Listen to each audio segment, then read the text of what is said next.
Y los responsables son estos: el triglicérido, el colesterol LDL, son los dos principales lípidos sanguíneos que se acumulan en las arterias. Y el HDL más bien es el colesterol beneficioso, limpiador, bueno. Imaginen ustedes la arteria, cuando son pequeños, es como una tubería limpiecita. Y la arteria, cuando ya está obstruida, como en el caso que figura acá, es una arteria, pues, de repente de alguien de 50, 60, 70 años, quien ha llevado una vida o tiene una enfermedad genética y se ha llenado de grasa las arterias, como las cañerías se llenan, por ejemplo, de sarro. Muy bien. Existe una clasificación de las dislipidemias de Fredrickson, ¿no?, que habla de lípidos aumentados, los triglicéridos, la tipo 1, la tipo 2, el colesterol, fundamentalmente el LDL, el 2B, que aumenta el colesterol, y el triglicérido LDL, VLDL. Estos son los que más vemos nosotros, ¿no? El VLDL y el HDL alterados, el triglicérido de colesterol, con la hipertrigliceridemia en el VLDL, los kilomicrones. Esta es una clasificación que la utilizan mucho los europeos porque ellos tienen dislipidemias heredofamiliares relacionadas a estos tipos. Nosotros, por suerte, tenemos más un trastorno, llamémoslo, del tipo Gastón Acurio en el Perú, que significa el buen comer. Nuestra alteración lipídica es generalmente dietética y por falta de ejercicio. Los hipolipemiantes se dividen en los inhibidores de la hidroximetilglutarilcoenzima reductasa, las llamadas estatinas, los fibratos, los inhibidores de la absorción del colesterol, como el caso del ezetimibe, los secuestradores de los ácidos biliares que no tenemos en el país, pero los menciono, como el caso del colestipol y la colesteramina, y los ácidos omega, que son alternativas que las promocionan como naturales, ¿no? Pero una vez que ya están procesadas, industrializadas y en cápsulas, ya son fabricadas, pero que están presentes en los alimentos de la dieta diaria. La terapia de alta densidad, en las cuales buscamos disminuciones significativas de colesterol mayor al 50%, utilizamos atorvastatina en dosis de 40 a 80 miligramos o rosuvastatina de dosis de 20 a 40 miligramos. Las terapias de baja densidad, por ejemplo, la simvastatina de 10 miligramos, la pravastatina de 10 a 20 miligramos, la lovastatina de 20 miligramos, la fluvastatina de 20 a 40 miligramos o la pitavastatina de 1 miligramo. Todo lo demás se considera en riesgo intermedio, en las que buscamos reducciones de colesterol entre el 30 y el 50%. ¿Cómo actúan los inhibidores de la hidroximetilglutarilcoenzima reductasa? Normalmente el acetilcoenzima A se transforma en acetoacetil, en hidroximetilglutarilco-A, y esta se transforma en mevalonato, y el mevalonato será el responsable de ir hacia el colesterol. Acá hay una enzima importantísima que es la hidroximetilglutarilcoenzima A reductasa. Acá actúan las estatinas bloqueándola y evitarán la producción de mevalonato y por lo tanto la síntesis de colesterol. Las estatinas, ¿no?, al reducir el colesterol, sobre todo el intrahepático, van a tener una sobreexpresión de los receptores de LDL, aumentando la eliminación y el catabolismo de las LDL, que son las lipoproteínas de baja densidad, dañinas y perjudiciales. Por otro lado, disminuirán la producción de las VLDL, disminuyendo estas para que no se transformen en colesterol LDL. Esto causará una disminución del colesterol total, del colesterol LDL, pero al actuar sobre las VLDL también causará una disminución de los triglicéridos de manera marginal y no significativa. Pero las estatinas no solamente reducen el número de colesterol, porque muchas personas vemos el numerito y bajó su colesterol LDL de 170 a 100 y ya estamos felices con el numerito. Y eso lo logramos tan rápido como al mes. Los grandes estudios con estatinas han demostrado que la prevención del infarto cardíaco y de la prevención del infarto cerebral es cuando se da las estatinas por tiempo prolongado. La mayoría de estudios demostró entre 1 y 2 años. Paciente joven, sano, ya que le encontramos una dislipidemia, debemos utilizar estatinas idealmente durante un año. Pero a veces el paciente dice 1 año, doctor, y ese es un problema. Entonces hay que centrar bien el tema dietético-nutricional para que nos ayude.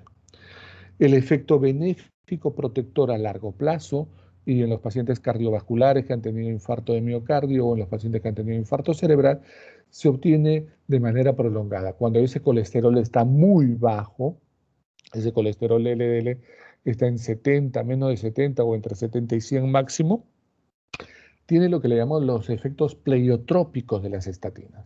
Van a disminuir la proteína C reactiva, la inflamación vascular, van a disminuir las interleuquinas, el factor de necrosis tumoral alfa, van a disminuir la coagulación, la coagulopatía asociada a la dislipidemia, disminuyendo el fibrinógeno, la activación plaquetaria y la coagulación, van a mejorar la función endotelial, mejorando el óxido nítrico y disminuyendo la producción de radicales de oxígeno, y van a mejorar el efecto de la placa ateromatosa, disminuyendo las metaloproteinasas, que son las responsables de la ruptura de la placa, y aumentando la matriz de colágeno, haciendo que se transforme en una placa dura, poco probable de que se rompa.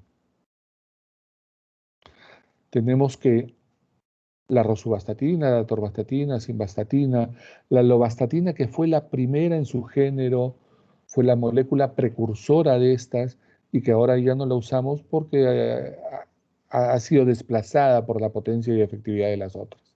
La pravastatina, la fluvastatina no tenemos ya en nuestro mercado y la pitavastatina que acaba de ser recientemente introducida.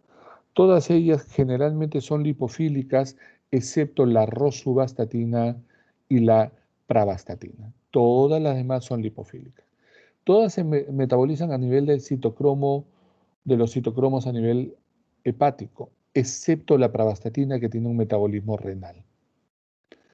Y la pitavastatina que se metaboliza muy poco por la isoforma 3 a 4 de los citocromos. Todas las demás tienen metabolismo hepático. E interesan sobre todo la atorvastatina, la simvastatina, porque se metabolizan a través del citocromo 3 a 4. Y esto hace de que haya gran cantidad de interacciones con estas dos moléculas sobre todo. ¿Ya? La mayoría dan metabolitos activos, la rosuvastatina, atorvastatina, simvastatina y lovastatina. Los demás dan metabolitos no activos. Ya mencionamos este cuadro originalmente y nosotros podemos catalogar a un paciente con riesgo cardiovascular alto o muy alto. Es de riesgo moderado el paciente que tiene un LDL menos de 115, perdón, el riesgo cardiovascular moderado, alto o muy alto tendrán como objetivos reducir el colesterol LDL a menos de 115, de alto menos de 100 y muy alto menos de 70. Por ejemplo, alguien de riesgo moderado puede ser una persona que sea hipertensa, adulta mayor y que tenga un colesterol en 140, 150, pero ya es de riesgo alto cuando ha tenido un infarto de miocardio o un infarto cerebral y será de muy alto riesgo cuando tenga un infarto de menos de 1 año de presentación. Cuando no logramos estos objetivos solamente con las estatinas, debemos utilizar combinación de estatinas con ezetimibe. Los efectos adversos más frecuentes son a nivel hepático, sobre todo el aumento de las transaminasas. He visto poca hepatitis realmente, he visto sin náuseas, en algunos casos molestias epigástricas, elevación de la creatinfosfoquinasa, miopatía, rabdomiólisis. Esto, la rabdomiólisis es escasa, pero se menciona como una complicación grave que puede ser causa de insuficiencia renal. Pero además, en los últimos años se ha descrito que las estatinas tienen un efecto diabetogénico por diferentes alteraciones. Bloqueo de los canales de calcio en las células beta del páncreas, bloqueo de la síntesis de productos intermedios del metabolismo del colesterol intracelular, disminución del cotransportador de glucosa de tipo GLUT4, la disminución de la coenzima de tipo Q10 y la sobrecarga de colesterol en las células beta a nivel pancreático. Estas son causas de que hacen que el paciente comience a alterar valores de glucosa en la sangre. Las principales indicaciones son la hipercolesterolemia. Cuando usamos estatinas es cuando el colesterol LDL está alto o cuando el colesterol LDL está alto y el triglicérido también, ¿correcto? Pero también utilizamos para la prevención cardiovascular, ¿ya? En la prevención cardiovascular es sobre todo de importancia la prevención secundaria de la enfermedad coronaria cuando el paciente tiene colesteroles superiores a 100 o 130, ¿no? Cuando hay prevención primaria, cuando colesteroles tenemos pues en pacientes diabéticos, colesteroles elevados, en pacientes que no hayamos alcanzado metas con la dieta o en pacientes que hayan tenido ya, que no hayan respondido a la terapia farmacológica, que no tengan un trastorno de fondo que cause la dislipidemia, que tengan un riesgo absoluto de tener un infarto cerebral. Le calculamos esto mediante el score de Framingham, ¿no? El colesterol LDL cuando está extremadamente alto, más de 190, los pacientes deben recibir estatina. Y la prevención secundaria de la enfermedad cerebrovascular, pacientes que hayan tenido ya un TIA o un accidente cerebrovascular, su colesterol es mayor a 130 o tienen antecedentes de enfermedad coronaria, el paciente debe recibir sí o sí estatinas en el primero y en el último caso forever and ever. El ezetimibe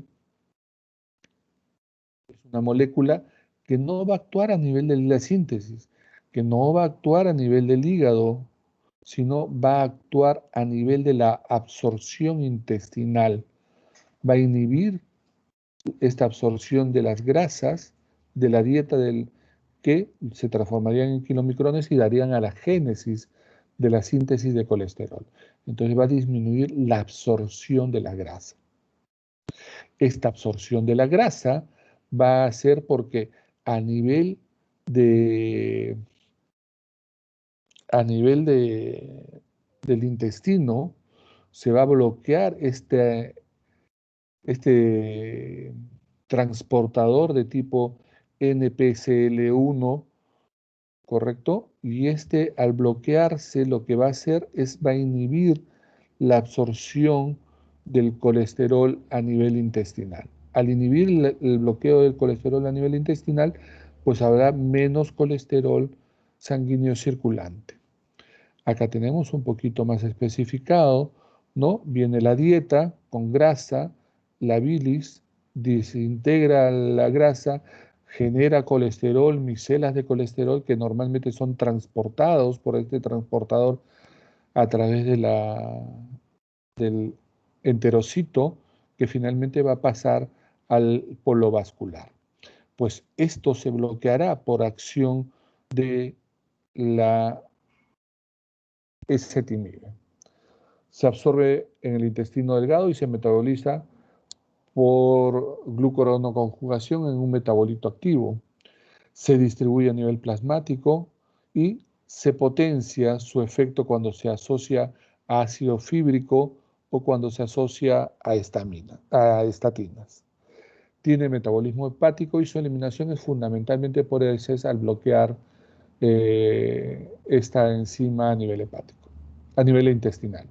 Es un inhibidor de la absorción intestinal de colesterol y puede ser utilizado en la hipercolesterolemia primaria, familiar, en la dietética, y normalmente se utilizan 10 miligramos al día, con o sin alimentos en cualquier momento del día. Pero lo que más usamos ezetimibe es en la asociación a estatinas. Tenemos ya innumerables presentaciones de ezetimibe asociada a simvastatina, asociada a atorvastatina, y acaban recientemente de lanzar una asociación con rosuvastatina. Y bueno, ahí estaríamos actuando sobre el colesterol, sobre todo cuando no hemos alcanzado las metas con la estatina. le agregamos el ezetimibe para potenciar el efecto, ¿no? Las acciones son complementarias y lo que van a hacer es reducir el colesterol LDL de manera significativa. Luego tenemos los fibratos, que son derivados del ácido fíbrico y que van a actuar los receptores nucleares activados de la proliferación de peroxisomas, los llamados PPAR, ¿no? Estos fibratos son los que tenemos en el mercado, son el fenofibrato, el ciprofibrato y el genfibrosilo sobre todo. Hubo de los otros, pero es de difícil en el mercado nacional tenerlos. Estos de acá, pues por ejemplo el fenofibrato, todos, el clofibrato y el fenofibrato son profármacos, el genfibrosilo es un fármaco activo. Todos tienen una absorción completa, excepto el fenofibrato, que tiene menor biodisponibilidad. El genfibrosilo se absorbe bien y alcanza una biodisponibilidad del 96%.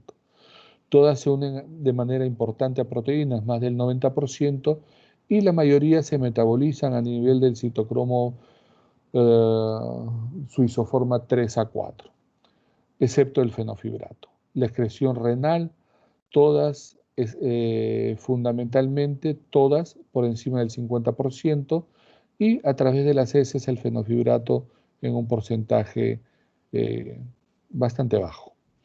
La semivida es de alrededor, pues, variable, ¿no? El genfibrosilo de 1.5 horas, el besofibrato de 2 horas, el fenofibrato y el clofibrato de más de aproximadamente 20 horas.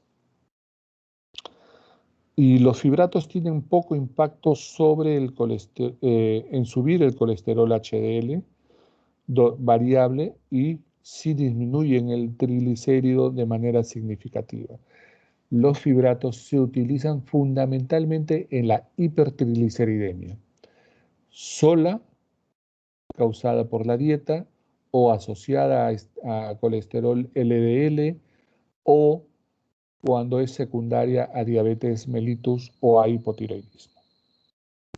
Los fibratos van a activar a los receptores PPAR, aumentando la oxidación de los ácidos grasos y disminuyendo la síntesis de triglicéridos. Las concentraciones de APO de tipo C van a disminuir y esto va a aumentar la expresión de la lipoproteína lipasa, disminuyendo de esta manera los triglicéridos.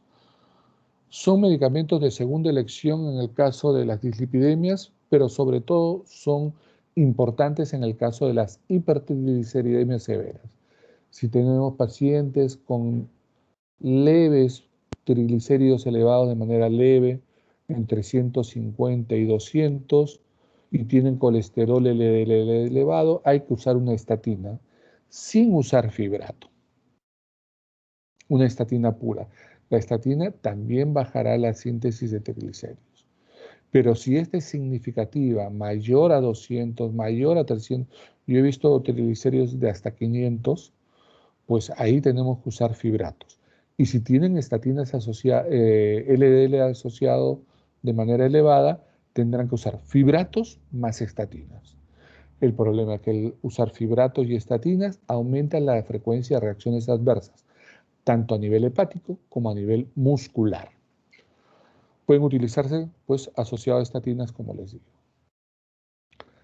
Vamos a revisar un poquito de los ácidos grasos omega, tan mencionados, el eicosapentaenoico y el docohexaenoico.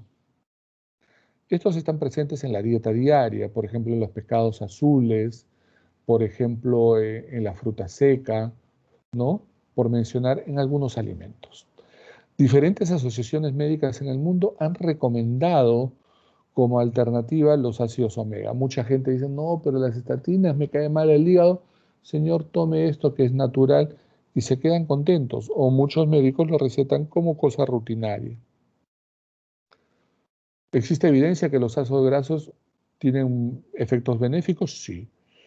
Como la prevención de las enfermedades cardiovasculares, ayudando a controlar el perfil lipídico.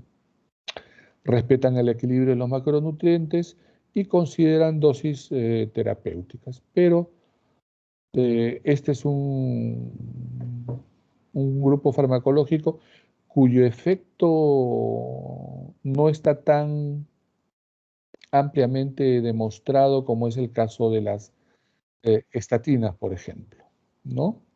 Como es el caso de las estatinas. Muy bien, jóvenes. Si tuvieran preguntas sobre este tópico.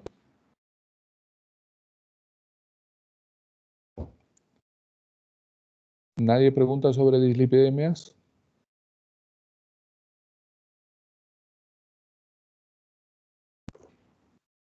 Buenas tardes, doctor. Buenos días, doctor. ¿Le podría hacer una pregunta a Reilly Pimentel? Claro que sí, Pimentel, dime. Doctor, ¿cuánto tiempo se deberían usar las estatinas? Tengo entendido que pueden generar lesiones dermatológicas si se usan mucho tiempo. A ver. Las estatinas en un paciente que ha tenido infarto cardíaco o infarto cerebral deben usarse de por vida. Los pacientes que tienen dislipidemia elevada, pero no tienen una enfermedad ateromatosa vascular, pueden utilizar los estudios, demostraron una mejoría y una prevención del infarto cuando se utilizó por lapsos entre 1 y 2 años en pacientes puramente dislipidémicos. Los pacientes con dislipidemias heredofamiliares, como son los europeos, utilizan estatinas de por vida. Lo más frecuente con esto que yo he visto particularmente es la elevación de las transaminasas de manera transitoria. Lo que hacemos muchas veces, si esto no es significativo, es regular la dosis y si esto es significativo, suspender el medicamento. Hemos visto también alteraciones o miopatías, incremento de la CPK, miopatías o incluso rabdomiolisis en algún caso. En caso de haber elevación de la CPK, fundamentalmente lo que hacemos es bajar la dosis. Si con eso va bien, suficiente. Pero si el paciente ya tiene algún grado de miopatía y peor aún si tiene rabdomiolisis, hay que suspender el medicamento. Independientemente, lo primero es de no causarle un daño. Primero, no hacer daño, dijo nuestro tío bisabuelo, el viejo Hipócrates. ¿No es cierto? Primum non nocere. Entonces, si tiene un efecto adverso, lo suspendemos. Al paciente se le administra. Si aparecen alteraciones dérmicas, hay que ver qué tipo de alteraciones dérmicas son, si son manejables o no. Si son severas, importantes las alteraciones dermatológicas, pues habrá que suspenderlo. ¿Qué hacemos en esos casos? En esos casos la alternativa es usar ezetimibe solo o usar ácidos omega o usar estos asociados. ¿Alguna otra pregunta? Doctor, buenos días. Doctor, disculpe. A ver. Uno por uno. Adelante, gracias. Ya, bueno. Doctor, buenos días. Le habla Richard Fuentes. Doctor, una consulta.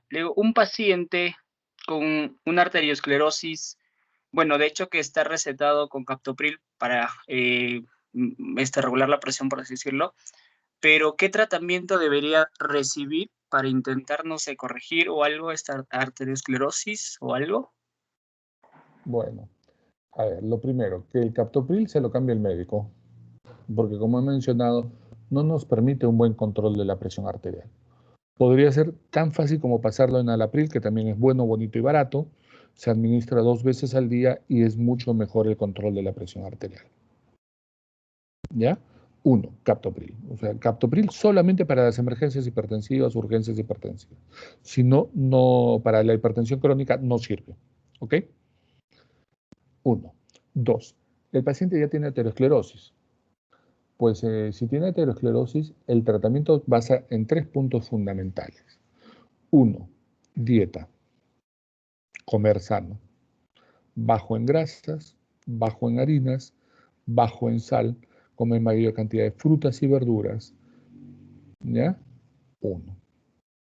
2. Actividad física.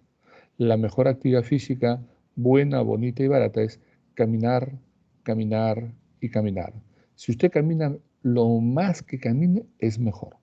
Lo mínimo 45 minutos diarios. ¿Ya?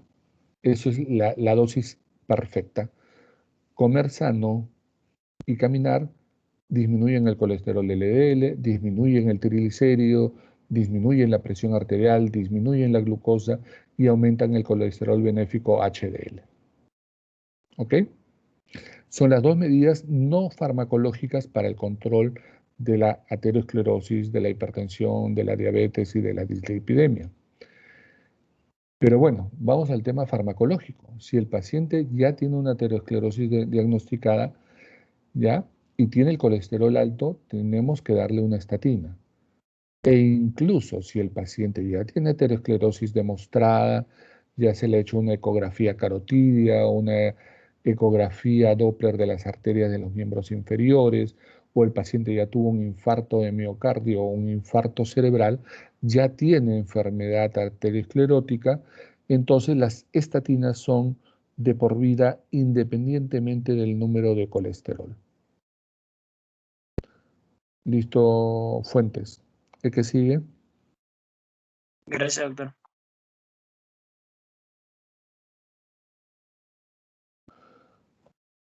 Creo que Pimentel creo que tenía otra pregunta. Sí, doctor, buen día. Hay una regla que había escuchado que era que se duplicaba la dosis de las estatinas cuando había una reducción del, de los lípidos en el siguiente control. Creo que se llamaba la regla del 6. No lo entendí muy bien cuando me lo explicaron. No sé si me lo podría explicar, doctor. La verdad que no conozco la regla como me la mencionas, pero el tema cuando tú comienzas estatinas, por ejemplo, nosotros en un infarto de miocardio le damos estatinas, los 2 primeros años le damos dosis altas. Y nuestro objetivo normalmente es que ese colesterol LDL sea menos de 70. ¿Ok? Pero vamos a suponer que dosis altas de atorvastatina es de 40 a 80 y el paciente está con 40 miligramos y el paciente tiene 110 de colesterol LDL, no está en metas de colesterol. Hay que bajarle más el colesterol. Para bajarle más el colesterol hay dos alternativas. La alternativa número 1 es subir la dosis de, en este caso, de atorvastatina. Muy bien. Pero a mayor dosis también hemos mencionado que son más frecuentes las reacciones adversas. La segunda alternativa es asociarle a la atorvastatina ezetimibe y va a bajar ese colesterol.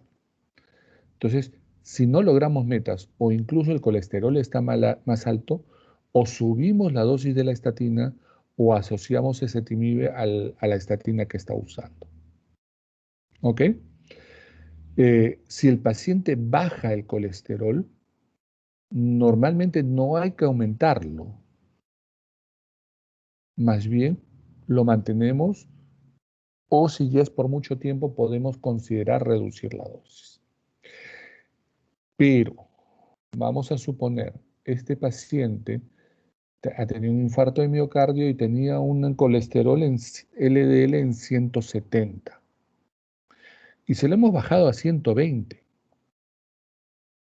Ah, bacán, lo hemos bajado, pero no estamos en metas. Recuerden el cuadrito de metas. En el paciente de muy alto riesgo, pretendemos que el colesterol LDL sea menos de 70.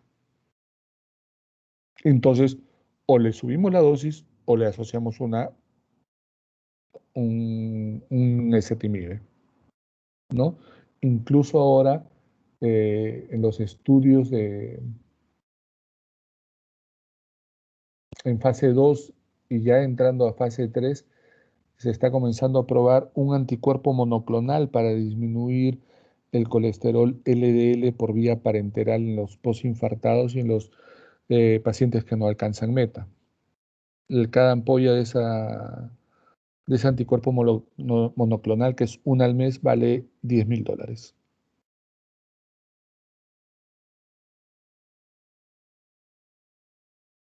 ¿Otra pregunta?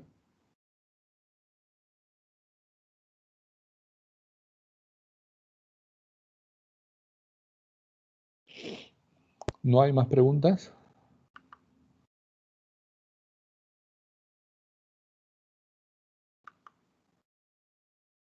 Muy bien. Foley.